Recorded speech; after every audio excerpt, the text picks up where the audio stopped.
ಜೀವನದಲ್ಲಿ ದೇವರು ಧರ್ಮ, ಸತ್ಯ ಧರ್ಮ. ಧರ್ಮ ಅಂದರೆ ಧರ್ಮ, ಸತ್ಯ ಅಂದರೆ ದೇವರು. ಭಾಗವತದಲ್ಲಿ ಸತ್ಯಂ ಪರಂ ಧೀಮಹಿ, ಸತ್ಯ ಅಂದರೆ ದೇವರಿಗೆ ಹೆಸರು. ಸತ್ ಚಿತ್ ಆನಂದ ಇದೇ ಯಾರ್ದು ದೇಹವೋ ಅವನಿಗೆ ಸತ್ಯ ಅಂತ ಕರೀತಾರೆ.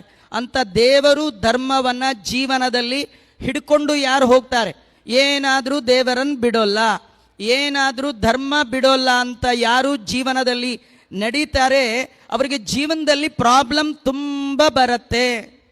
ಪ್ರಾಬ್ಲಮ್ ಬಂದೇ ಬರುತ್ತಂತ.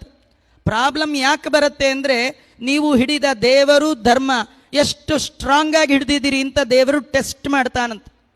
ಎಷ್ಟು ಕಷ್ಟ ಬಂದರೂ ದೇವರು ಧರ್ಮವನ್ನು ಬಿಡದಿದ್ದರೆ ಭಗವಂತನ ಅನುಗ್ರಹ ಆಗುತ್ತೆ.